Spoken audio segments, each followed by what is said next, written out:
measures adopting economic liberalization. Measures adopted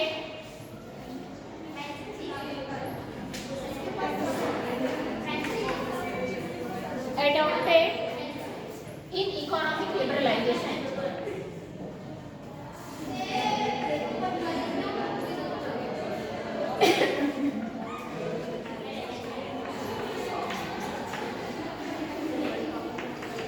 liberalisation.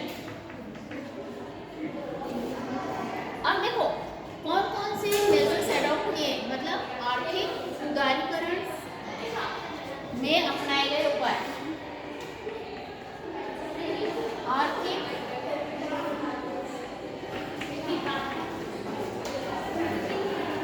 उदारीकरण में अपनाए गए उपाय है ना।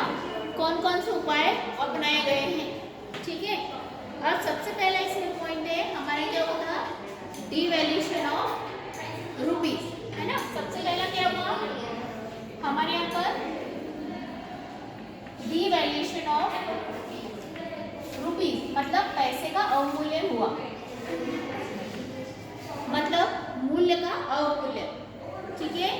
या हम कहें कि रुपए का अवमूल्यन, है ना। जो हमारे पैसे थे सबसे पहले हमने हमारे क्या हुआ कि हमारे यहाँ पर रुपए का अवमूल्यन किया गया। कर दूंगी मैं बाहर, इनको एक की भी गड़बड़ नहीं चाहिए। समझ में आ रहा है, मैं मेरे लिए नहीं पढ़ा रही हूँ, आपके लिए पढ़ा रही हूँ, ठीक है। नहीं तो मैं ऐसा कर सकती हूँ, वीडियो डालूंगा, खत्म। अच्छा लगेगा क्या आपको? समझ लो, समझने से बहुत सारी चीज़ें आसान होती है। समझने से हमारे दिमाग में हमेशा मेमोरी बनी रहती है। कुछ चीज़ें ऐसी होती है कि एग्जाम्पल के जरिए आपको हमेशा मेमोरी में रहती है। हो सकता है कि आप पढ़ने पर भूल जाओ, पर जो पढ़ाया जाता है वो देखते हो समझते हो तो ज़्यादा इफेक्ट होता है। इसलिए बोर्ड का इस्तेमाल करते हैं, है ना। बोर्ड पे बताया हुआ ज़्यादा अच्छे से समझ में आता है, इसीलिए तो बोर्ड लिखते हैं। सबसे पहले क्या हुआ कि आर्थिक उदारीकरण में अपनाए गए उपाय, मतलब हमने कौन कौन से मेजर्स एडॉप्ट किए थे लिबरलाइजेशन, ठीक है। सबसे पहला हमने क्या किया, डिवैल्यूएशन ऑफ रुपीज, मतलब रुपए का अवमूल्यन किया, है ना। अवमूल्यन का मतलब क्या होता है, जैसे $1 बराबर $70 होते हैं, है ना। $70 का $1 है, तो हमने क्या किया, हमारे रुपए का अवमूल्यन करना शुरू किया। अवमूल्यन ने इसकी कीमत कम कर दी हमने, तो क्या हुआ, इससे हमारे यहाँ पर थोड़ा सा हमको आर्थिक विकास में हमने देखा कि हमको इससे क्या हो सकता है कि हमारा निर्यात क्या हो जाएगा, सस्ता हो जाएगा, है ना। और हमने क्या देखा कि निर्यात सस्ता करना है और आयात हमको महंगा करना है ना। जब हमारे यहाँ पे आयात महंगा होगा और निर्यात सस्ता होगा तो लोग क्या करेंगे, एक्सपोर्ट ज़्यादा करेंगे, निर्यात करेंगे। और इम्पोर्ट कैसा होगा, महंगा होगा तो लोग इम्पोर्ट कम करेंगे। इसीलिए क्या किया गया, रुपए का अवमूल्यन किया गया। दूसरा पॉइंट है full convertible of rupees. Full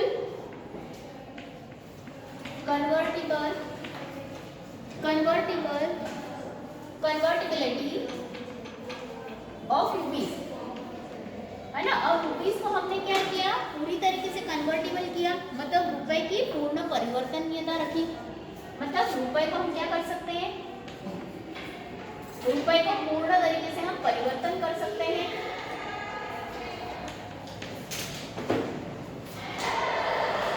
रुपए की क्या थी, पूर्ण परिवर्तनीयता, मतलब हम रुपए को क्या कर सकते हैं, पूरी तरीके से कन्वर्ट कर सकते हैं। मतलब हम उसके थ्रू क्या कर सकते हैं, कोई भी स्टॉक, सिक्योरिटीज, हम कुछ भी खरीद सकते हैं। खरीद सकते हो ना, खरीद पाते हो।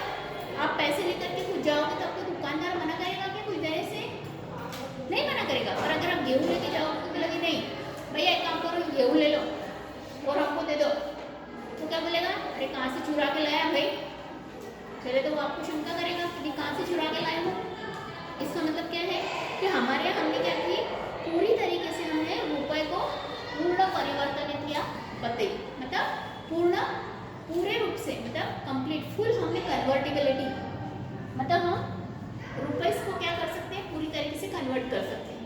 तो हमने ये देखा, देन हमने क्या किया,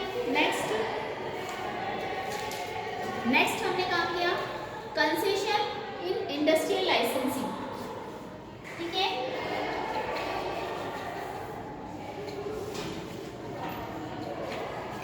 कंसेशंस हमने क्या दी, छूट दी, है ना।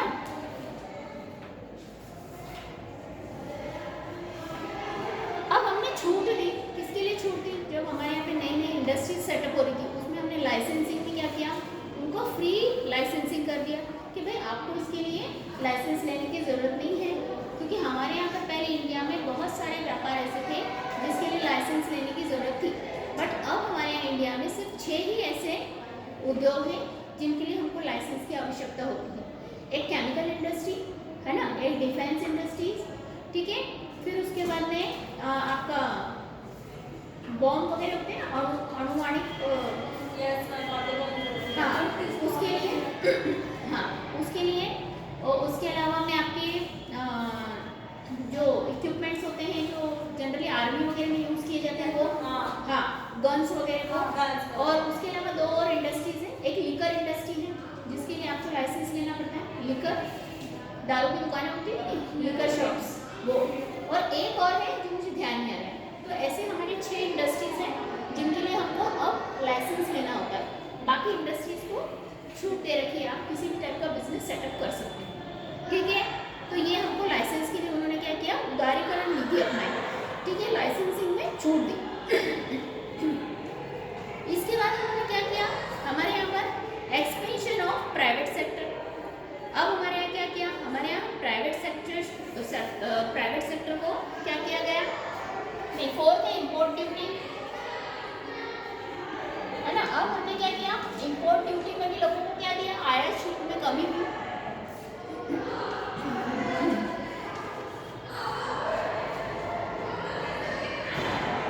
नहीं, आयात शुल्क क्या किया, निर्यात शुल्क को उन्होंने कम किया और आयात शुल्क को क्या किया, बढ़ाया, जिससे क्या हो सके, लोग ज़्यादा से ज़्यादा क्या कर सके, आयात कम कर सके और निर्यात ज़्यादा से ज़्यादा हो सके। तो ये हमारा 4th पॉइंट था। देन 5th है हमारा, हाँ 5th है हमारा कौन सा, private sector, expansion of private sector. ठीक है, अब प्राइवेट सेक्टर का क्या हुआ, एक्सपेंशन हुआ, है ना। अब प्राइवेट सेक्टर ये हमारा कौन सा सेक्टर है, ये बच्चे का शोर क्यों कर रहे हैं, प्राइवेट सेक्टर है निजी क्षेत्र, निजी क्षेत्र को प्रोत्साहन, है ना। अब हमने निजी क्षेत्र को क्या किया, प्रोत्साहन दिया, है ना। अब निजी क्षेत्र के प्रोत्साहन की वजह से क्या हो गया, हमारे यहाँ पे नए नए उद्योग डेवलप हुए। आज आप लोगों को पता है नई नई इंडस्ट्रियाँ, अभी आप हमारे इंदौर में देख लीजिए कितना सारा इंडस्ट्रियल एरिया है, पीथलपुर है पूरा इंडस्ट्रीज से भरा हुआ है, पोलो ग्राउंड है, सावेर रोड इंडस्ट्री है ना। यहाँ पे बहुत सारी इंडस्ट्रीज आपको देखने को मिलेगी, ये पूरा इंडस्ट्रियल एरिया है। क्यों, क्योंकि हमारे यहाँ पर निजी क्षेत्र को क्या दिया गया, प्रोत्साहन दिया गया, है ना। तो इसकी वजह से हमारे यहाँ निजी क्षेत्र को क्या मिला, बढ़ावा मिला। ठीक है, अब इसके बाद में हम बात करेंगे नेक्स्ट टॉपिक,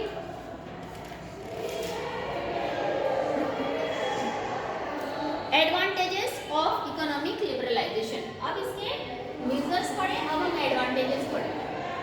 ठीक है,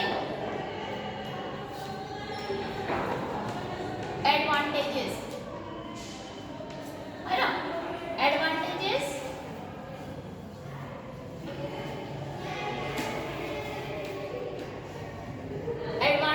ऑफ इकोनॉमिक लिबरलाइजेशन, मतलब आर्थिक उदारीकरण के लाभ।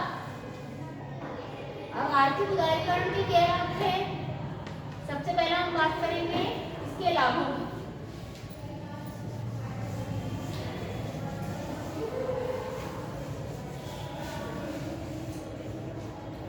ठीक है, सबसे पहला लाभ क्या था हमारे यहाँ पर, राइज इन, हाँ फॉरेन इन्वेस्टमेंट। हमने क्या किया, राइज किया फॉरेन इन्वेस्टमेंट को,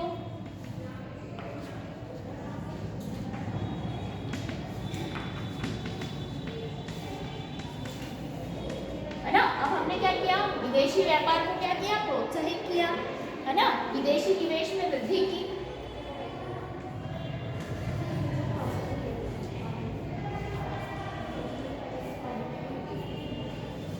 अब विदेशी निवेश में हमारे यहाँ वृद्धि हो गई, है ना, तो विदेशों में क्या किया, विदेशी जो व्यापार थे, है ना, विदेशी व्यापारी लोग थे, उन्होंने क्या किया, इंडिया में भी क्या किया, इन्वेस्टमेंट किया। उनको दिखा कि इंडिया में मार्केट भी ऐसा है जिसमें हम इन्वेस्टमेंट कर सकते हैं, यहाँ से हमको क्या मिलेगी, प्रोग्रेस मिलेगी, है ना। जैसे नेस्ले कंपनी हमारे यहाँ पे शुरू से क्या बना रही है, मैगी का प्रोडक्शन कर रही है, सबको पता है ना, नेस्ले कंपनी की है ना। मैगी स्पेशली हमारे इंडिया में वेज प्रोडक्शन किया जाता है, जबकि फॉरेन कंट्रीज में जो है वो नॉनवेज खाई जाती है ना, एग वाली। बट यहाँ पे स्पेशली इंडिया के लिए उसका प्रोडक्शन क्या होता है, नॉन वेज किया जाता है, ठीक है। देन सेकेंड है rise in foreign exchange reserve, ठीक है। अब हमारे यहाँ पे फॉरेन एक्सचेंज भी बनाए गए, आपको सबको पता है फॉरेन एक्सचेंज क्या होते हैं। फॉरेन एक्सचेंज यानी हमारे यहाँ पर जो बैंक्स होते हैं वो विदेशी मुद्रा कोष का हमको क्या करते हैं, इंतजाम करके देते हैं। विदेशी मुद्रा कोष, इससे क्या हो गया, इससे हमारे यहाँ पर विदेशी मुद्रा कोष की भी वृद्धि हुई, मतलब फॉरेन एक्सचेंज बैंक्स क्या करने लगे, हमारे लिए मनी का इंतजाम करने लग गए, है ना। तो क्या होगा, इससे हमको लिबरलाइजेशन के थ्रू क्या फायदा मिला कि विदेशी लोगों की पूंजी भी हमको मिलने लगी, है ना। आपको सभी को पता है विदेशों में हमको विदेशी पूंजी में मिलता है पैसा, है ना। जैसे आप अमेरिका जाओगे जॉब करने के लिए तो आपको अमेरिका वाले क्या देंगे, डॉलर देंगे, है ना, रुपीज में नहीं देंगे उनको पेमेंट, आपको किस में मिलेगा, डॉलर्स में मिलेगा, ठीक है। फिर देन थर्ड पॉइंट है आपका, थर्ड है डेफिसिट बजट, है ना। डेफिसिट बजट को भी क्या किया गया,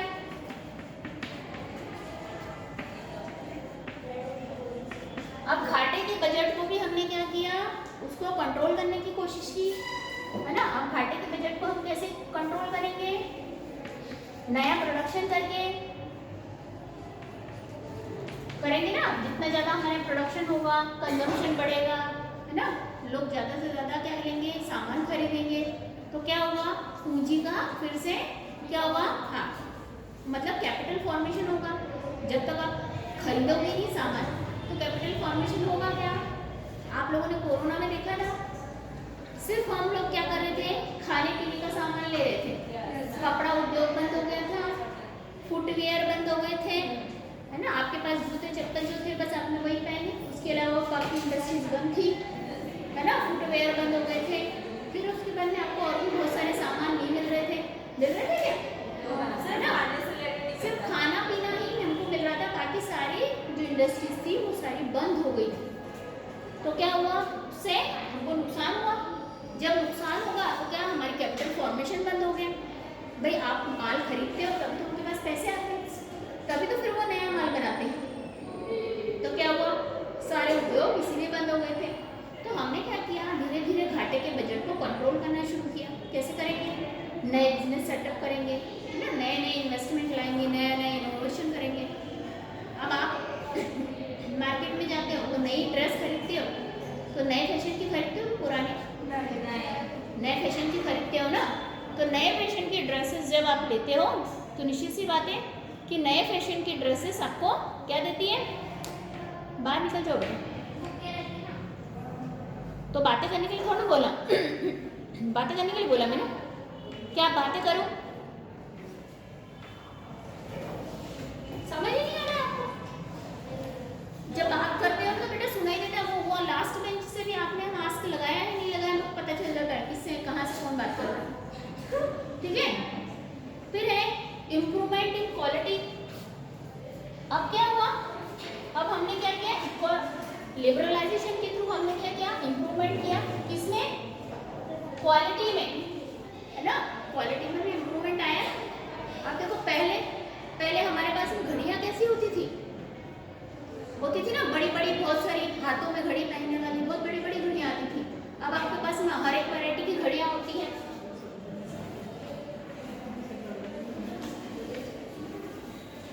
क्वालिटी,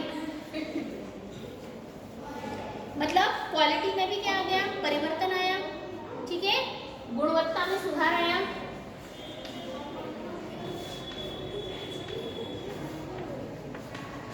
है ना। अब गुणवत्ता सुधरेगी, है ना। अब पहले क्या होता था, हमारे पास में मिक्सर ग्राइंडर होते थे, आज भी है, बट अब हमारे पास में फूड प्रोसेसर आ गया जिसमें आप इजीली आटा गूंद भी सकते हो, सब्जियां कट हो जाती हैं, है ना। रोटी मेकर आ गया है, रोटी बनाने की भी आपको जरूरत नहीं है ना। तो बहुत सारे इलेक्ट्रॉनिक गैजेट आ गए, तो क्या हो गया है, इलेक्ट्रॉनिक गैजेट आने की वजह से उनकी गुणवत्ता में भी सुधार आया है ना, गुणवत्ता भी बढ़ी है। मिक्सर था, मिक्सर ग्राइंडर से हमको धीरे धीरे क्या मिला, जूसर मिले अलग अलग टाइप की, सबकी गुणवत्ता कैसी हो रही, बढ़ती जा रही है, मतलब उनकी क्वालिटी कैसी हो रही, इंक्रीज हो रही है, ठीक है, लिबरलाइजेशन की वजह से। अब इसके बाद में क्या आया हमारे यहाँ पे, स्टेबिलिटी आई। स्टेबिलिटी मतलब क्या गई, स्थिरता। आप लोगों ने देखा होगा कि मूल्यों में भी स्थिरता है ना। जैसे आप कोई वस्तु लाते हो 10 रुपए की, अगले दिन जाते हो तो 12 रुपए की नहीं हो जाती है ना, वो होती है क्या, नहीं, एकदम से इतनी जल्दी नहीं बढ़ते हैं रेट्स, है ना, कुछ समय बाद बढ़ते हैं, है ना, एकदम से नहीं बढ़ जाते हैं, ठीक है, कि आज हम एक 10 रुपए की चीज लाए हैं और शाम को हुआ तो वो 11 की हो गई, इतना जल्दी कोई भी चेंज नहीं होता है। हाँ, अगर इनकेस गवर्नमेंट ने कोई पैसे बढ़ाए हैं या किसी कंपनी ने बढ़ाए हैं तो बात अलग होती है ना, पर एकदम से कोई चीज़ के रेट नहीं बढ़ते, क्यों, क्योंकि उसमें लिबरलाइजेशन के थ्रू गवर्नमेंट क्या करती है, कंट्रोल रखती है, तो उससे हमारे ज़्यादा नहीं बढ़ते हैं प्राइसेस। अब हम बात करेंगे डिसएडवांटेजेस। अब उदारीकरण से हमको कुछ डिसएडवांटेजेस भी हुए हैं। डिसएडवांटेजेस सबको पता है,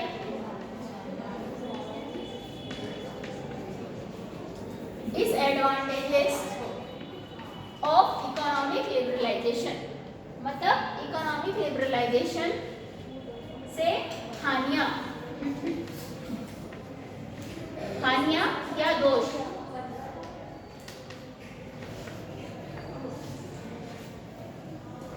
ठीक है, अब इकोनॉमिक रिफॉर्म से हमको कुछ हानियां भी हुई हैं,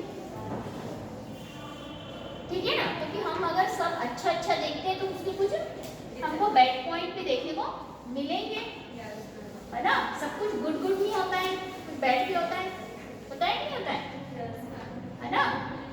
तो जैसे पानी, बारिश आती है तो बड़ा अच्छा लगता है स्टार्टिंग में, और जब 4-5 दिन बारिश हो जाए तो परेशान हो जाते हैं, है ना।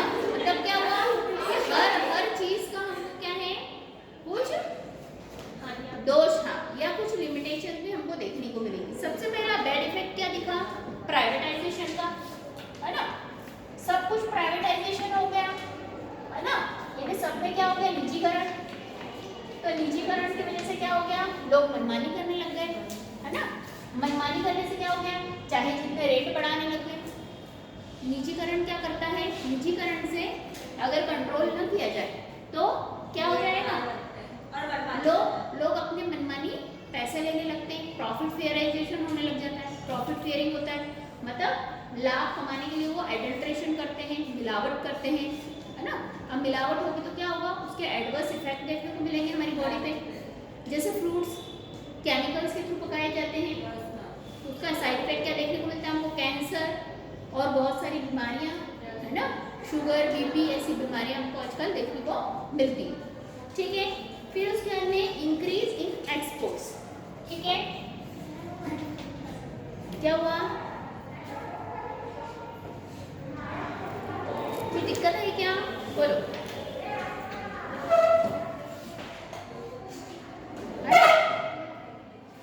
एक्सपोर्ट्स,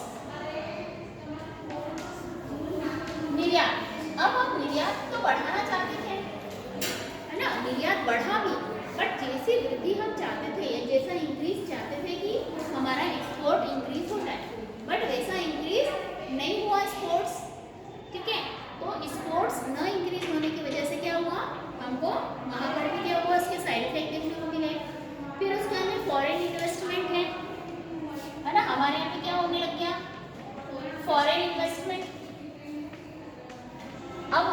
फॉरेन इन्वेस्टमेंट हो रहा है तो हमारी मनी कहाँ जा रही है, हमको फॉरेन में देना पड़ रही है। फॉरेन के लोग इन्वेस्टमेंट कर रहे हैं तो हमको फायदा किसको देना पड़ रहा है, फॉरेन कंपनीज को, है ना। तो हमारे यहाँ पे क्या हो गया, विदेशी विनियोग बढ़ गया। वैसे विदेशी विनियोग बढ़ना अच्छी बात है, बट ज़्यादा विनियोग होगा तो क्या होगा, उसके बदले हमको उनको पैसा देना पड़ेगा, है ना। तो बहुत ज़्यादा विदेशी विनियोग से क्या होगा, ईस्ट इंडिया कंपनी जैसी कंपनियां जिसने हमारे ऊपर राज किया था, ऐसी कंपनियां फिर से हम पे क्या कर सकती है, राज कर सकती है ना। उनका कंट्रोल हो जाएगा, फिर वापस से ऐसी स्थिति आ जाएगी कि हम पर कोई हमें फिर से गुलाम बना लेगा, ठीक है। इसके बाद में हमको देखने को मिला नेक्स्ट डिसपार्टीज। डिसपार्टीज देखने को मिली, है ना। डिसपार्टीज का मतलब क्या हुआ कि हमको आर्थिक विषमता देखने को मिली। आर्थिक विषमता है,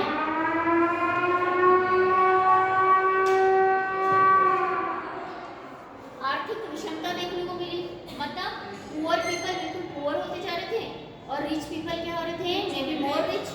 तो हमको ये इकोनॉमिक डिसपार्टीज भी हमको क्या हुई इसमें देखने को मिली, ठीक है।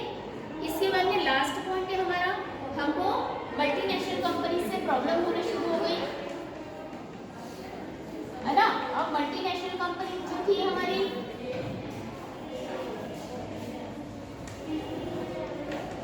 मतलब बहुराष्ट्रीय कंपनियां,